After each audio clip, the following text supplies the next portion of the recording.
안녕하세요. 심리연구소 함께 소장을 맡고 있는 심리학자 김태형입니다. 반갑습니다. 욕 백과사전까지 있는 욕의 나라 한국. 일본 영화나 드라마를 보면 욕이 몇 개가 안 나와요. 빠가야 하루 정도. 그래서 이 드라마에서 좀 새로운 욕을 들을 수 있을까? 그럼 또 비슷한 빠가. 그래가지고 나중에 알아보니까 일본은 욕이 없다는 거예요, 몇 개가. 근데 한국은 욕 대백과사전이 있다 그럽니다. 경상도 욕은 굉장히 좀 강하고 전라도 욕은 좀 찰지다 그럴까요? 그런 식으로 해서 지역마다 또 다 욕이 또 특색이 있어요. 얼핏 보면 한국이 욕을 많이 사용한다는 점에선 문제가 있는 것처럼 보일 수도 있습니다.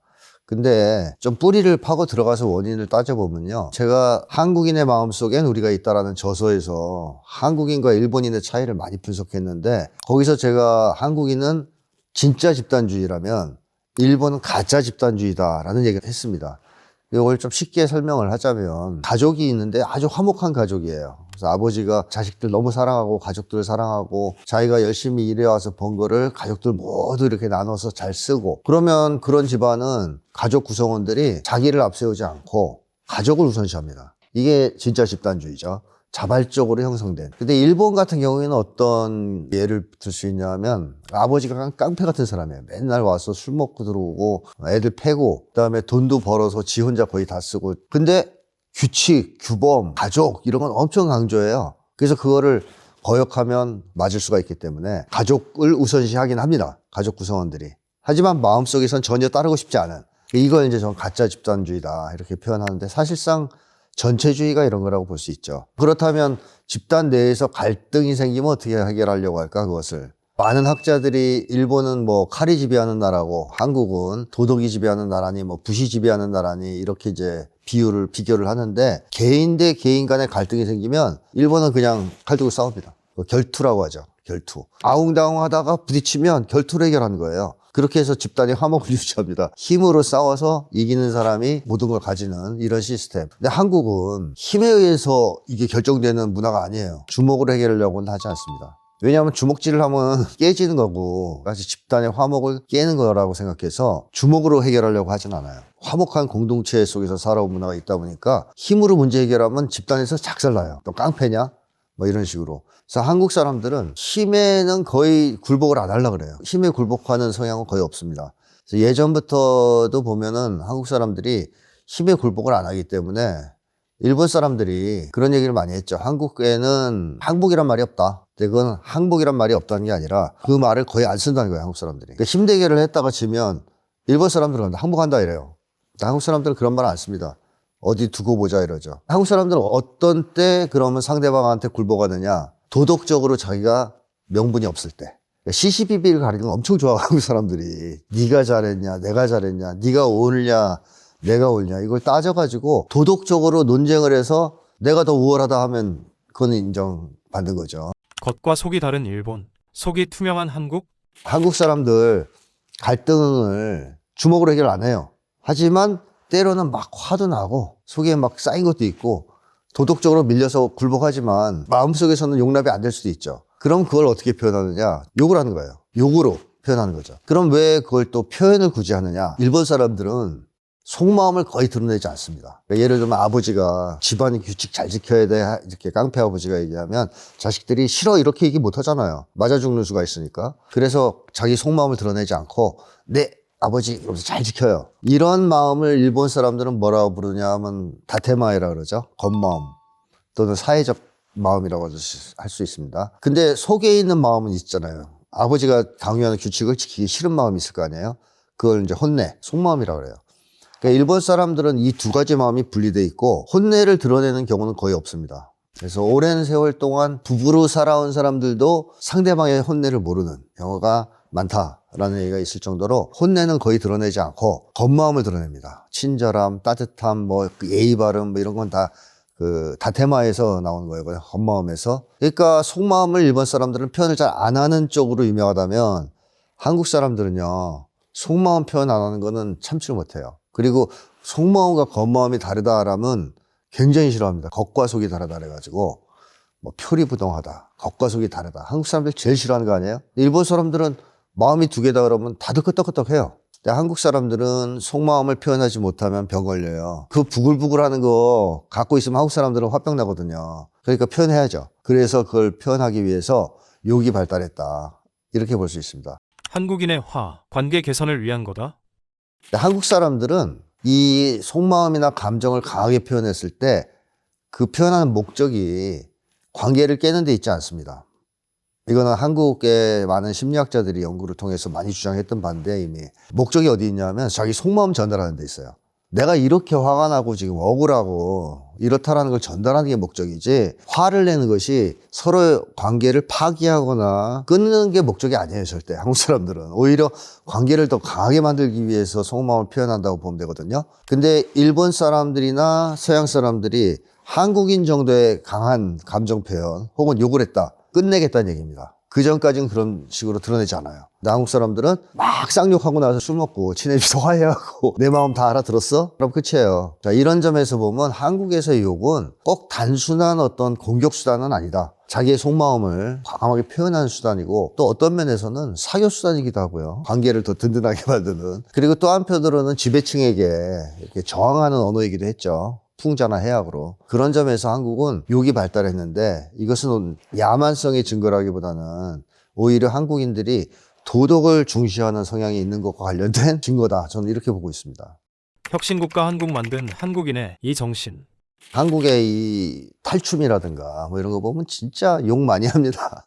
그리고 풍자와 해악이 대단한데 사실상 이게 욕을 많이 동원하는 그런 방식이거든요. 근데 한국 사람들은 위에 있는 지배층한테 욕을 한단 말이에요. 그 근원에는 뭐가 있냐 하면 인간중심성이라는 한국인의 민족성이 있습니다. 인간중심성은 뭐냐면 이 세상에서 최고는 인간이다 라고 생각하는 거예요. 아주 단순하게 말씀드리면 한국 사람들은 인간이 최고라고 생각해요. 그래서 인간 위에 군림하는 어떤 신, 규칙 인정하지 않습니다. 한국 사람들은. 이게 어떤 거로 나타나느냐, 단군 신화에서 그 곰하고 호랑이가 뭐가 되고 싶어 합니까? 사람이 되고 싶어 하잖아요. 그래서 오랜 고난을 거쳐서 사람이 되거든요. 한국 사람들이 잘 많이 썼던 옛날 얘기들을 자식들 교육할 때 썼던 게 지금은 공부 잘해서 돈 많이 벌어라 그러지만 옛날에는 사람이 되라 그랬어요. 사람이 되라. 너 언제 사람 될래? 사람 좀 되라.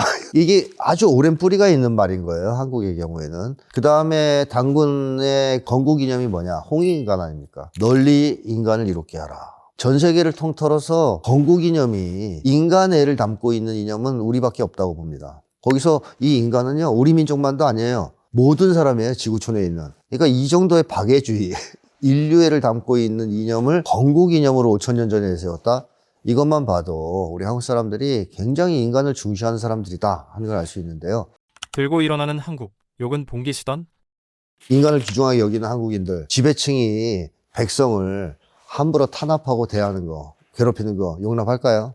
절대 용납 안 합니다. 반면에 일본은 칼이 지배하는 나라라고 했지 않습니까? 제가 얼마 전에 봤던 드라마에서도 나오는데 그 지역 영주 정도 될 겁니다. 영주의 사무라이 정도. 사무라이가 지나가는데 자기가 죽여서 이렇게 전시해 놓은 시체, 그 옆에서 누가 이렇게 기도를 했어요. 그러니까 바로 목을 탁 쳐요. 감히 내가 사형한 사람, 내가 처형한 사람 시체 앞에서 기도를 해?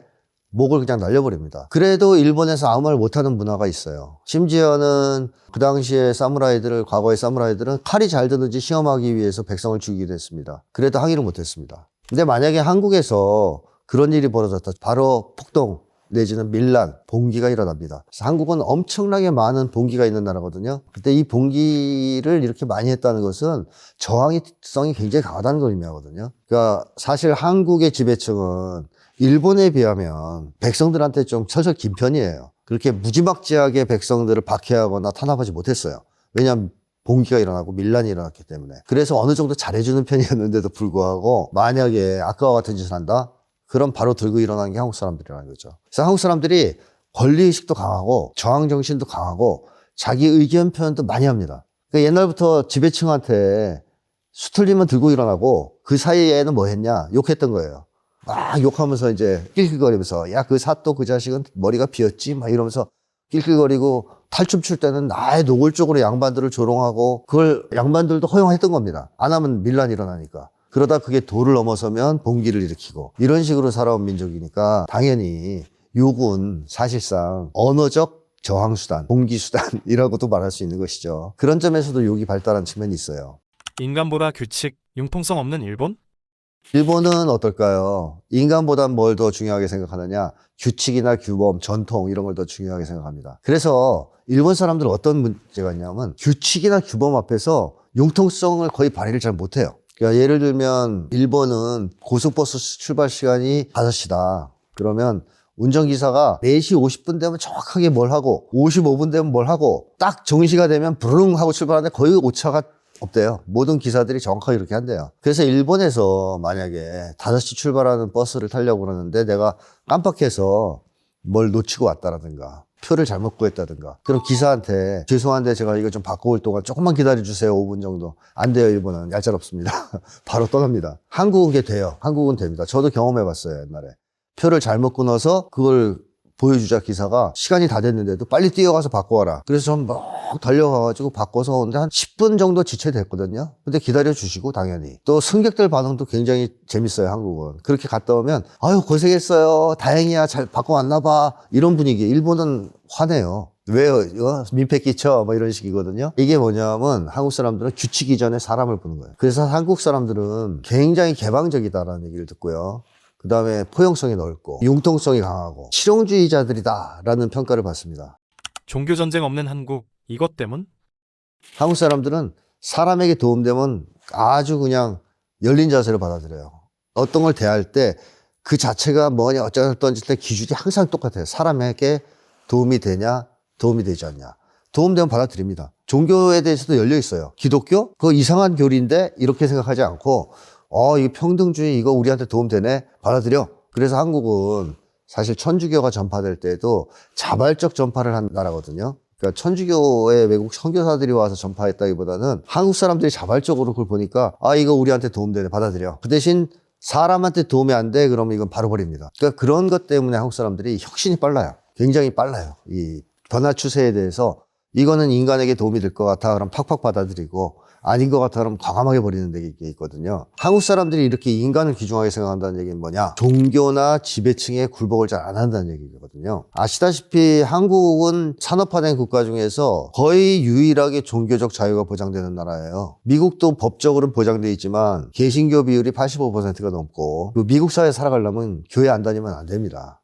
특히 뭔가 사업을 한다거나 그쪽 주류 세계에 진입하고자 하면 기독교 믿어야 됩니다. 그래서 한국 사람들 이민 가면 다 교회 나가는 거 아니에요. 중동 이슬람 가면 더 하죠. 그쪽은 90% 넘는 사람들이 종교인이에요. 그래서 거기서 기독교 믿기란 참 어렵거든요. 근데 한국은 다양한 종교를 믿는 나라입니다. 그리고 종교 분쟁이 없어요. 그러니까 한국 사람들은 종교도 인간 관계를 해치지 않는 선에서 믿어요. 그걸 잘 보여주는 예가 뭐 그런 거죠. 한국은 남녀가 교제를 할 때 종교가 다르더라도 전혀 구애받지 않아요. 뭐 불교를 믿는 남성과 기독교를 믿는 여성 연애할 때 그런 거 물어보지도 않거든요. 근데 결혼할 때 만약에 여성 집안에서 남성이 불교라서 싫다 그렇게 얘기를 한다. 그러면 한국 남녀들은 그 문제 때문에 고민 안 합니다. 남자가 바로 교회 나갑니다. 이게 해결이 돼요. 그러니까 한국 사람들한테 개종은 인간관계를 위해서 언제든지 할 수 있는 거예요. 그게 심각한 문제가 아니거든요. 근데 유럽이나 일본만 해도 그거는 목을 내놔야 되는 일이고 잘못하면 자기네 공동체의 커뮤니티에서 쫓겨나야 될 일이고 자기의 세계관, 인생관, 그 다음에 모든 생활 습관 이런 걸 다 바꿔야 되는 일입니다. 왜? 그 사람들은 종교가 깊숙하게 침투해 있거든요. 생활에. 근데 한국 사람들은 종교를 받아들여도 그 정도까지는 안 받아들여요. 적당한 선에서 믿고 적당하게 이용할 뿐이지 종교에 막 과몰입하면서 종교 때문에 전쟁하고는 안 합니다. 이런 걸 봐도 한국 사람들이 굉장히 인간 중심성이 강하다. 준비한 내용은 여기까지입니다. 시청해주셔서 감사합니다. 영상이 유익하셨다면 KNN 스피치 구독, 좋아요, 알림 설정 부탁드립니다.